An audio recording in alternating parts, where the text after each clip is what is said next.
In these past few months, we have been spending an enormous amount of time in our homes. So making our home or the most comfortable place you could possibly be in and using every single square foot we have has been incredibly important. For me, I have a rooftop space. I live in a townhome and I have a rooftop space that was totally unused. So my quarantine level up was redoing my outdoor space. It's basically a concrete box. The floor is concrete. There's concrete walls. It can get very hot up there. It's hard to clean. So I wanted to spend a little money and use what I already had to make it better and more comfortable. So I spent under $300. Let me tell you what I did. So I used the furniture that I had. First thing I did, cleaned the thing. And I have two little kids, so I wanted to have the floor be something that was safe and easy for them to play on. So I got some turf from Home Depot, 20 bucks a roll. So I spent like 40 bucks just turfing the floor, cleaned it, 30 bucks on a plant. I already had some twinkle lights, so I hung those up finally. Some new pillows, and the biggest thing I bought really was a rug to go underneath our dining set that we already had up there. So overall, I spent under $300, and it was like having a brand new room in our house. We spend so much time up there. And I realized as I was doing this that so many other people were doing the exact same thing. I could tell because the sales on outdoor furniture and outdoor accessories were all over the place. So I talked to some of my friends on the team, and it turns out they did the exact same thing. So Ash and Kristen are going to join me and tell you guys what they did to level up their outdoor spaces. What's up, guys? Hi. Hey, so let's start with Ash, because I saw photos of what you did to your balcony space, and it's super cute. So tell us about the before, the after, and what you did. Yeah, so I actually recently moved, and I love everything about my new apartment except for the fact, and I think a lot of like people that live in cities have this problem where your balcony just directly looks into the building right across from you, and I hated the amount or the lack of privacy that we had there. So I was like, I need to do something about this. So what I did first is I got a bamboo wall that was like 6 feet high, so that I didn't have to look at any of my neighbors, and also so they didn't have to look at me. It was about 80 bucks, and I just kind of secured it with some brown zip ties. There's a little fancier ways to do that, but that's kind of the quick and dirty way.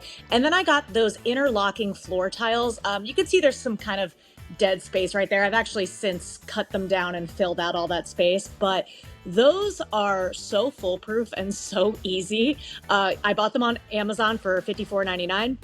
And they're literally just little tiles that click together, and then you get to the end and you can cut them. You can even cut them with scissors. They recommend a saw, and I probably should recommend a saw as well, but I use scissors. So I'm just saying any idiot can do this. And then I used some of those lantern string lights, and I got some like cute starfish garland there since then too, make it a little beachy theme since I'm at the beach. And I already had that chair.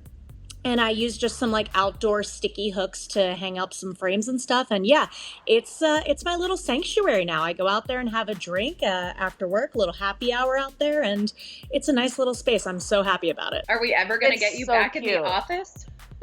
No. You got it all set up. You got your outside for lunch. You've got cocktail hour. Well, it was like for the longest time, it was just the place to come home and throw your stuff and then go back to work. And now I'm like, oh, I should probably like where I live at this point. Definitely. That was same with me. We have this patio space outside, and we had the chairs before, but there wasn't much to it. We were out there pretty often, and I was like, we need to put in some work here too. So I got us a new table from Wayfair. It was $62.99. I also got some pillows from Target, my favorite store on earth. Those were $19.99, and also a lumbar pillow to put on this iron seat that I have had in my family since before my husband was born. And then the most expensive piece I got was our outdoor rug. It was $189.50. I spent under $300.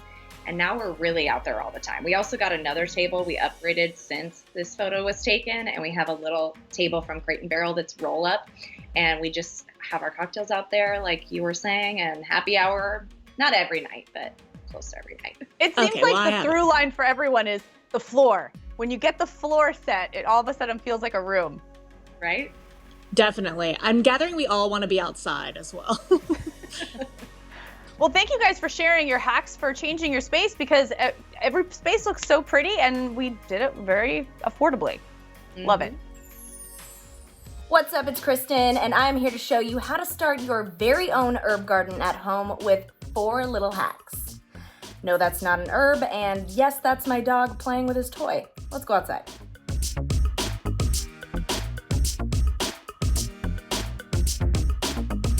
Hack number 1, start with plants, not seeds.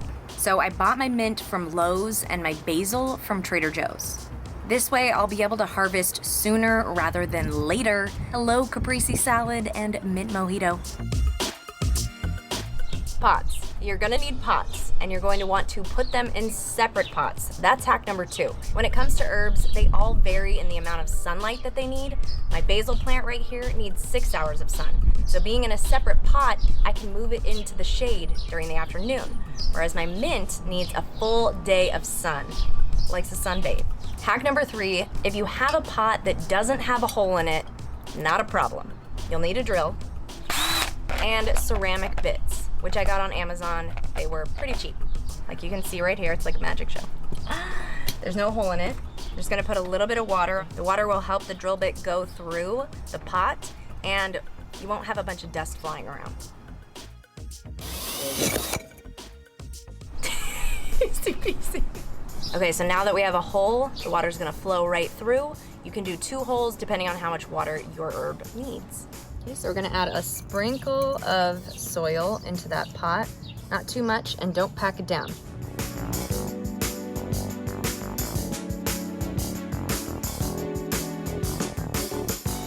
Lightly pack that soil in. It's okay if you get it everywhere. And there's our sweet mint.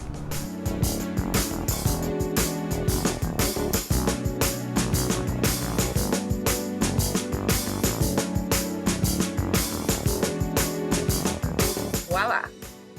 Now that we have potted our adorable herbs, we need to water them. Hack number 4, upcycling a household item into a watering can. Like I did with my OJ jug. So we used an old orange juice jug to create our watering can. You can see the holes right here. You can use a drill for this, or you can cut some slices with some scissors. Just be careful.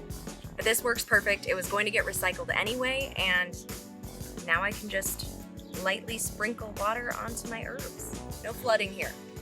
Choose a well-lit area that will give your herbs the light it needs, whether that's a windowsill or an outdoor space. And watch your babies grow.